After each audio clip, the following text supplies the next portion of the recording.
Supernatural is not as good as you guys think it is. It's supposed to be a hot take? You want people to fight you by making a hot take?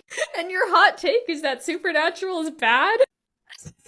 No one is more aware of how bad the show is than Supernatural fans. The unfortunate thing about it is it's like a toxic relationship because they keep doing bad things and hurting you and making you mad, but then they'll like do them one good thing and you're like, oh my gosh, they're gonna change. But then they don't. They recycle the same shit. People don't like it. They're stuck. The finale being a hit or miss was entirely reliant on whether or not Castiel made an appearance, and he didn't. Misha Collins himself said that the fandom could write a better ending for them. We know. It's so bad. Supernatural is not as good as you guys think it is. So I already replied to this? To make fun of the Supernatural fandom? TikTok's really out there making fun of the Supernatural fandom as well.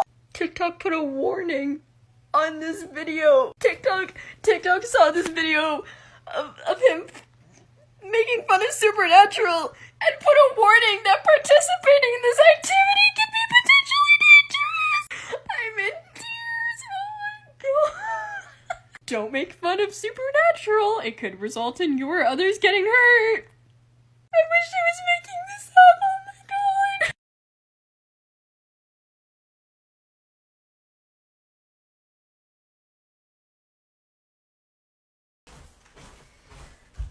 You know you watch too much Supernatural 1.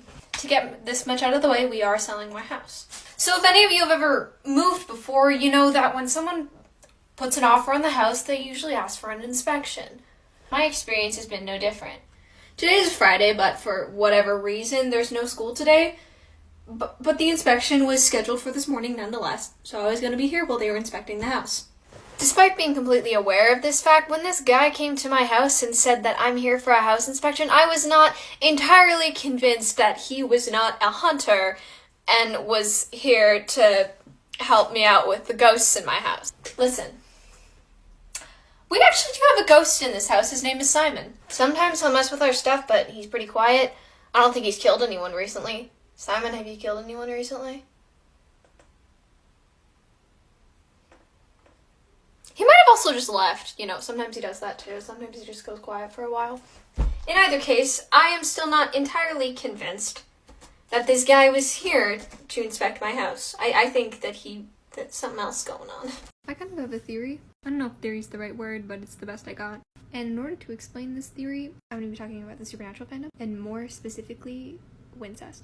I don't ship Wincest. However, its existence and popularity in the fandom really does support what I'm trying to say. And honestly, it's the main reason that I started thinking about this. So it's going to sound like that I'm pro-Wincest for a hot minute, but stick with me, because I think you're going to be like, oh shit, once I get to the point. So in most fandoms, ships between siblings happen, though they do not usually get the amount of popularity that the ship between Sam and Dean did in the Supernatural fandom. And I think partially it's just because people ship what they know, and for the longest time, their dynamic, their relationship was the only one that was really developed on the show. I mean, I guess it wasn't that long. That kind of changed around season 4, but still, I'm pretty sure every single episode has both of them in it. I personally don't remember an episode where one was in it and not the other. I could be wrong, but again, even if it did happen, it would be pretty uncommon. But from the very beginning, the relationship between Sam and Dean was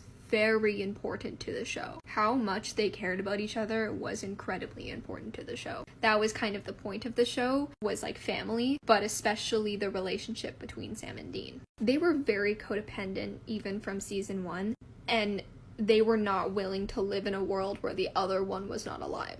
Like, Dean got hurt in season 1 and had like a couple weeks or something, and Sam did everything to save Dean. Dean sold his soul at the end of season 2 because Sam was dead, and he didn't want to live in a world where Sam was not alive. He was willing to be tormented eternally and only have 1 year with Sam rather than live in a world without him. And in the next season, Sam is trying everything to save Dean, so much so that he draws attention from the Trickster. I'm not totally clear on if the Trickster was Gabriel at that point, but either way, he went out of his way to teach Sam the lesson that Dean was his weakness, and Sam needed to learn how to live and be okay without Dean. And Sam just wouldn't do it, wouldn't accept it. And that's a consistent pattern throughout all of the seasons. They're not willing to live in a world without the other, and they're willing to tear apart the rest of the world for that. Because they only had each other when they were growing up. Their dad was like never there. Their dad forced Dean to raise Sam. They only ever consistently had each other. Now, it sounds like, with that observation, that I actually do ship them. But the thing is, I don't. And here's where my theory comes in. That relationship was so popular because people think that if you love someone to a certain extent, then it has to be romantic. People think that romantic and sexual relationships are more valuable than platonic and familial ones. They don't think that a sibling relationship is as valuable as a romantic one. That if you love someone that much, it has to be romantic. Whoa, Dean, come on. Sam? What are we doing? We're hunting a ghost. A ghost, exactly. Who does that? Us. Us. Right. And that, Sam, that is exactly why our lives suck. I mean, we hunt monsters. What the hell? I mean, normal people, they see a monster and they run, but not us. No. We search out things that want to kill us. Yeah? Huh? Or eat us. You know who does that? Crazy people. We are insane. You know, when there's the bad diner food, and then the skeevy motel rooms, and the truck stop waitress with the bizarre rash. I mean, who wants this life, Sam? Huh? Seriously? I mean, do you actually like being stuck in a car with me for 8 hours a day, every single day? I don't think so.